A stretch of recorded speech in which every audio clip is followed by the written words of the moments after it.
Salut à tous et bienvenue dans Débat Foot Marseille sur Football Club de Marseille, sur Provence Azur TV et VAR Azur TV. Cette émission, on va d'abord faire un tour de l'actu de l'Olympique de Marseille. Ça sera la première partie de cette émission. Et puis, on évoquera la concurrence pour le podium.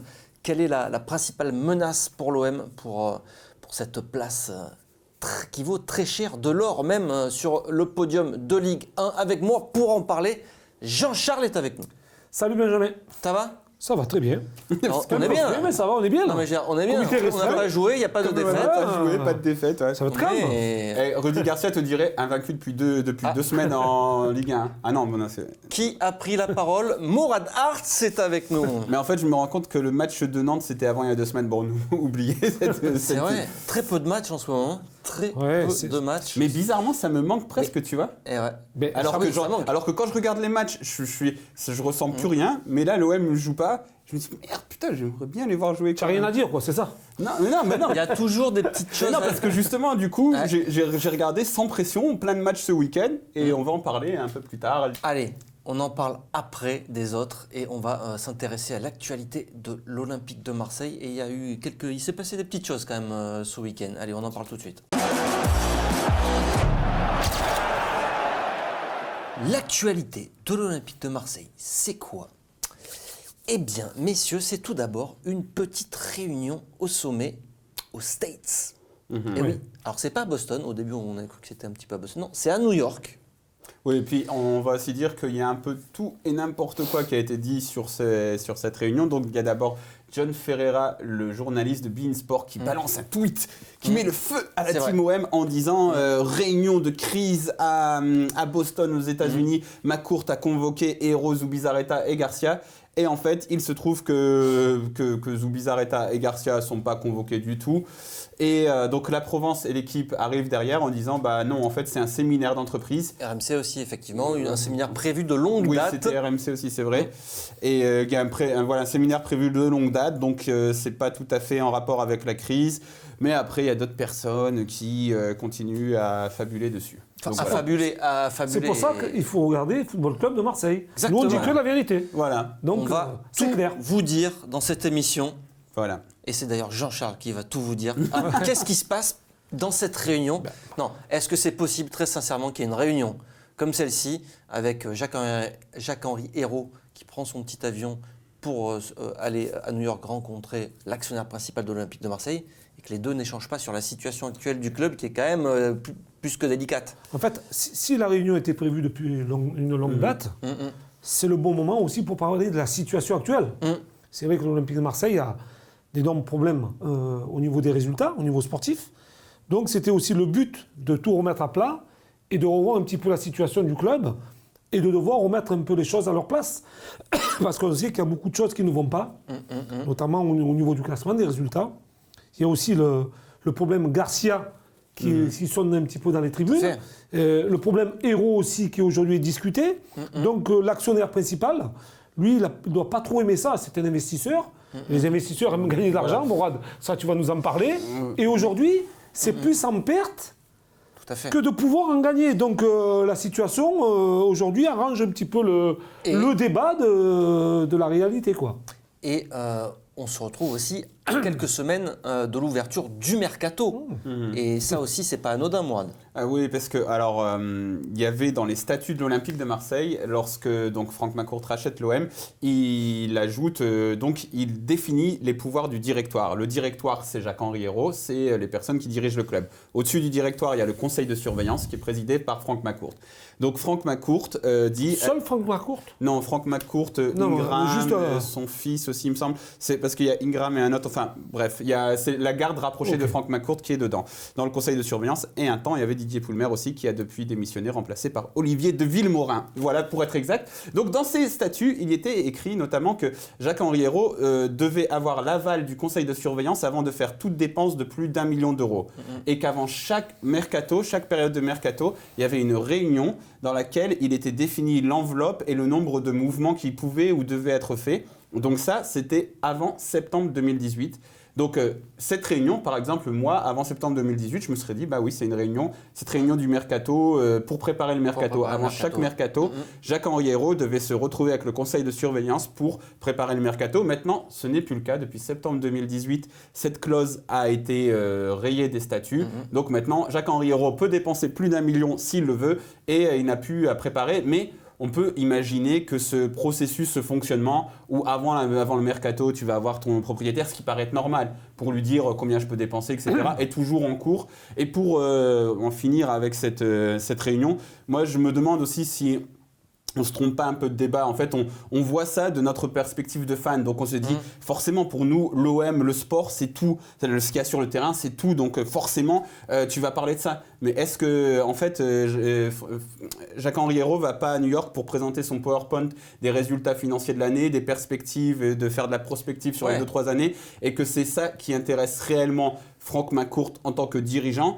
Mais il va sans doute lui dire 2-3 mots en lui disant oui, mais est-ce que tes résultats financiers, tout ça, ils ne sont pas mis en menace par les résultats sportifs, machin. Donc il va peut-être y avoir ça. Mais vu que je pense qu'on se trompe de perspective, en fait, il faut se mettre de la côté de perspective des entrepreneurs. Les résultats sportifs, ok, mais aussi les résultats sur les dépenses du mercato, puisqu'il y a un mercato encore qui va s'ouvrir dans pas longtemps.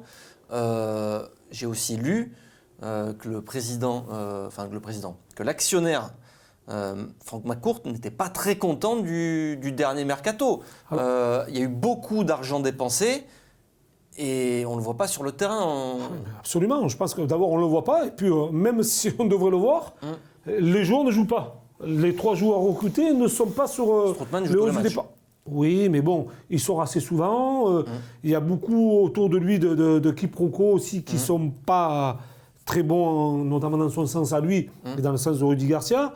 Mais moi, quand Mourad nous dit qu'il y a une réunion, entre guillemets, d'urgence à New York, ils doivent certainement parler mercato, mais quand on parle mercato, il y a quand même un directeur du mercato c'est ça, qui est quand même Zubizarreta. Ça a été vendu comme une réunion d'urgence, mais on n'est pas vraiment sûr que ce soit une réunion d'urgence, quoi. C'est peut-être plus une réunion, tu vois, d'une globalité, d'une partie de saison. Le truc, c'est qu'on est dans une organisation où tout le monde délègue, tout le monde sous-délègue. C'est-à-dire que Franck McCourt, il a sous-délégué à Hérault la gestion du club, c'est clair et net. Hérault a aussi un rôle dans l'arrivée de McCourt à l'OM.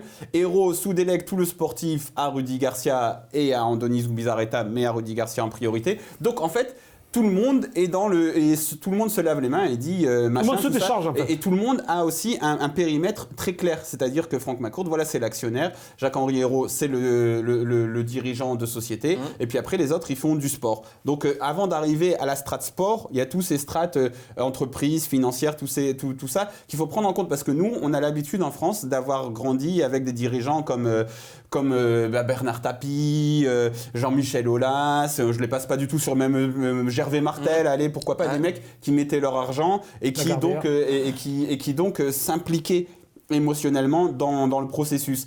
Là, on n'est pas dans ce genre de structure. Ce que tu nous expliques là, ça veut dire que le premier fusible, c'est Hérault. On est bien d'accord. Puisqu'il n'y a pas les autres. Après, si on y a délégué, ça risque quand même d'être compliqué de remplacer Hérault, sachant que c'est lui qui a amené aussi Par contre, on peut... Moi, au mieux, ce que j'en attends, c'est un petit coup de pression de l'actionnaire, justement, en disant là, par contre, il faut arrêter de déconner, c'est vous qui êtes... you are in charge, Jacques-Henri. Tu sais, quand il y a une réunion, quand tu es convoqué dans une réunion, on se rappelle bien Pape Diouf quand il a été convoqué par mais c'était une structure différente par Dreyfus. Oui, mais tout est différent, mais tout a le même but, c'est-à-dire l'argent, les placements et les résultats. Donc à un moment donné, si cette pyramide, elle commence à tomber, à se dégrader, il y en a bien une qui va après, Marseille, voilà, qui va tester. C'est peut-être ça, justement, McCourt, il peut peut-être mettre un coup de pression. C'est ce que j'attends. On a fait une émission récemment, ils sont passés où les 150 millions À mon avis, cette question, il peut se la poser quand même, McCourt. Et surtout, il va falloir les gars, réinvestir. Les 150 millions, ils sont où? Parce qu'on fait comment là? va Et falloir on parle investir. maintenant, ça nous amène tout droit sur le mercato. Plus de dépenses, plus d'argent. Petite rumeur, non, grosse rumeur. Grosse info mercato, l'équipe. Alors, info fiable surtout, parce que souvent on parle d'infos qui sont pas fiables, et vu que c'est l'équipe, c'est plus fiable. Donc c'est Benjamin Lecomte. Benjamin Lecomte qui serait visé par l'Olympique de Marseille pour l'après-Mandanda. Ça serait pas pour le mercato d'hiver, bien entendu. Est-ce que ça serait bien pour l'Olympique de Marseille, Benjamin Lecomte ? Ça serait excellent.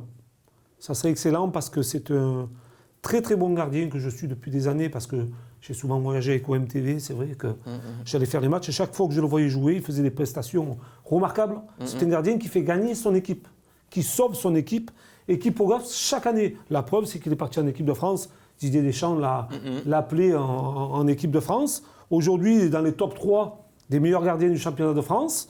Je pense que c'est à 27 ans, ça serait peut-être le bon moment pour lui d'aller dans un grand club qui joue l'Europe. Et bien sûr, l'OM devrait jouer l'Europe la saison prochaine, pardon. C'est ce qu'on espère tous.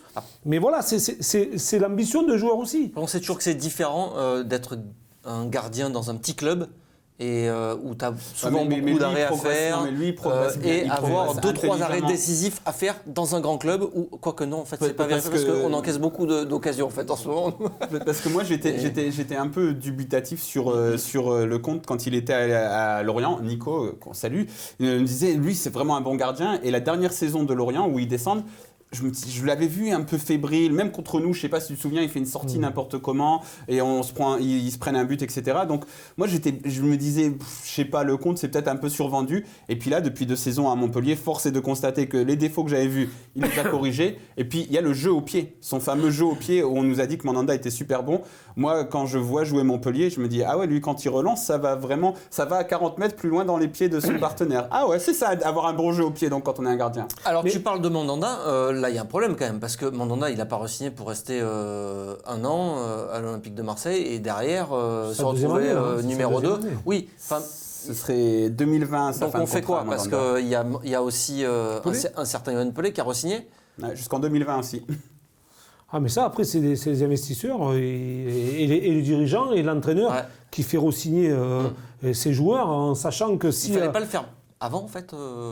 Tout à fait. Moi je pense que moi déjà en début de saison, en début de mercato du mois de mai-juin, je pensais que l'Olympique de Marseille allait se pencher sur Lafont, le gardien de but de Toulouse, qui était un jeune gardien qui aurait pu progresser aux côtés de Pelé et bien sûr de Mandanda. Ça n'a pas été fait, c'était un prix dérisoire dans les 10 millions d'euros, parce qu'aujourd'hui, 10 millions d'euros, c'est plus rien. Ouais, parce que là, 8, voilà, donc c'est pas dans cette configuration-là, tu vois, avec un jeune et Mandanda, mais c'est un jeune qui accepterait c'est un jeune qui a 100 matchs en première division, quand même. Donc, il accepterait plus facilement. Mais en fait, moi, il y a un truc... c'est pour jouer. Il y a un truc qui m'embête un petit peu, c'est que par contre, nous, on est toujours dans la réaction. En fait, j'ai l'impression... Parce que là, on dit, on va envisager le départ de Mandanda. On a toujours un coup de retard, tu veux dire. Voilà, on a toujours un coup de retard, voilà, c'est ça. Et ça m'embête réellement parce qu'on a dit qu'on allait travailler plus intelligemment. C'est les mots de Franck Macourt. Il va falloir qu'on travaille plus intelligemment, sauf qu'on le fait pas. Sauf qu'on continue de recruter le mec qui brille. Parce que le compte maintenant, c'est une évidence en Ligue 1.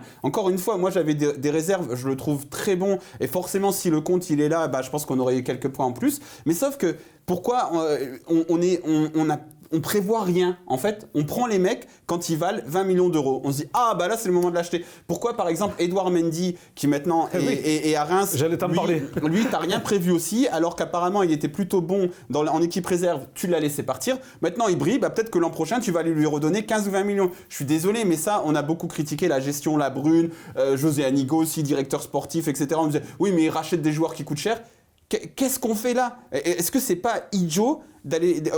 non, c'est pas idiot d'aller chercher Benjamin Lecomte. En effet, on a un problème de gardien. Mais déjà, tu as déjà investi une tonne de thunes au niveau salarial sur Pelé plus Mandanda. Et là, tu vas encore investir une tonne de thunes sur un autre mec parce que, en fait, tu réussis à avoir une recrue au 3e coup. Là, tu te plantes complètement et il faut être un peu plus intelligent dans le recrutement parce qu'on va pas pouvoir continuer à dépenser comme ça indéfiniment. Allez, messieurs, on passe au débat suivant. Et je répondrai à cet appel plus tard. Le débat suivant, c'est quelle est la plus grosse menace pour l'Olympique de Marseille entre toutes ces équipes qui sont devant nous. Il y en a quelques-unes quand même. Hein. Allez, il y en a plein maintenant. Lille, Lyon, Saint-Étienne, Montpellier. Qui a d'autre, Mourad ? Paris. Hein. Paris, ouais, Paris, on les compte pas. Beaucoup d'équipes qui devancent l'Olympique de Marseille au classement, alors qu'on est plus qu'à une journée maintenant du terme de la première partie de saison. Mais l'OM aura 2 matchs à jouer à partir de janvier, donc 2 matchs en retard. L'Olympique de Marseille au classement est actuellement 6e. Je parle sous ton contrôle. Tout à fait. 6e au classement. Alors, l'OM est 6e avec 26 points et a déjà 8 points de retard sur Lille, par exemple, qui est second, qui s'est imposé et qui hier. n'a aucun match de retard, c'est important de préciser. Voilà. Donc, qui a aucun match de retard. Enfin, du coup, l'Olympique de Marseille a 2 matchs de retard par rapport à Lille. À Lille, c'est ça. Parce que c'est un peu le bordel dans le calendrier. Ouais, ce qui est intéressant. Donc, en fait, l'Olympique de Marseille, aujourd'hui, quand on regarde le classement, on se dit, bon, finalement, on a ces 2 matchs-là en retard, on n'est pas si loin que ça si on les gagne. Mais est-ce que c'est pas un leurre, ça, justement, de se dire à chaque fois, bon, on n'est pas si loin, finalement, du podium, on n'est pas si loin de la 2e place, on n'est pas si loin de Lyon. Mais les matchs, il faut les jouer quand même, non ? Et nous, on ne les a pas encore gagnés, ces matchs. Exactement. Et les 2 matchs que nous avons en retard, c'est quand même Saint-Étienne et Bordeaux, qui sont des concurrents directs pour l'Olympique de Marseille aussi, que Bordeaux vient d'être racheté et notamment qui fait quelques résultats ces dernières semaines. Donc ce ne sera pas des matchs faciles.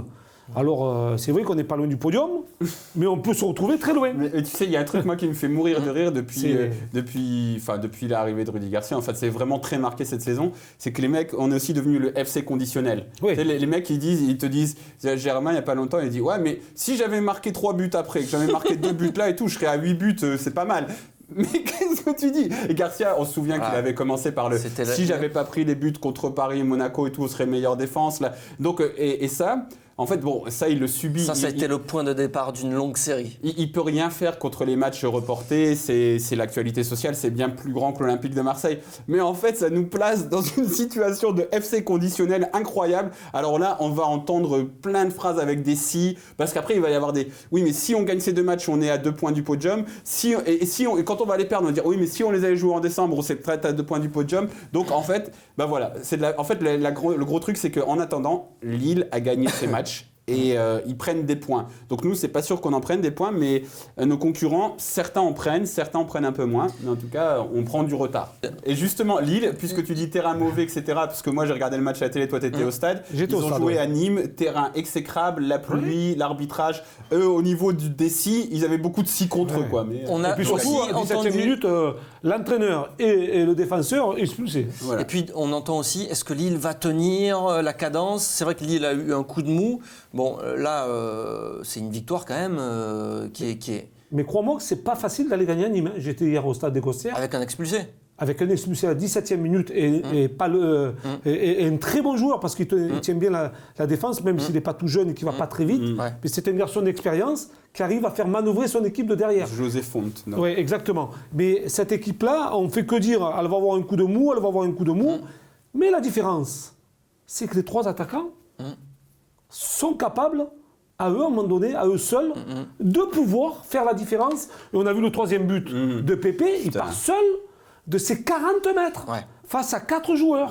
Est-ce que nous, on est capable de pouvoir faire ça ? Qui ça, Mitroglou, tu penses ? Mitroglou peut-être ? Non, Thauvin, à la limite, tu vois, sur un... Dans la vitesse, c'est pas pareil. C'est pas pareil, mais bon, on a des joueurs de qualité. Lille peut s'affaiblir éventuellement au mercato. Ça, on sait qu'ils sont un petit peu en difficulté financièrement. Ils vont Petite info sur Lille. Tu as une petite info ? Je connais du monde un peu sur Lille. J'ai la chance de connaître... Je pense que Pépé ne partira pas.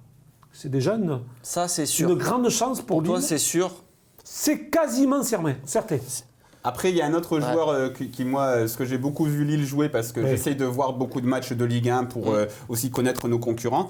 Et Thiago Mendes, à chaque fois, je me dis qu'il est très bon, il est énervant dans sa manière de jouer, etc. Il est moins offensif que l'an dernier. Peut-être lui qui risque de partir. C'est le point d'équilibre de l'équipe. Et est-ce que si lui part, tu penses qu'il y a des chances qu'il parte, Thiago Mendes ? Je pense que, franchement, on a vu Christophe hier, Christophe Galtier, qui est membre de ma famille.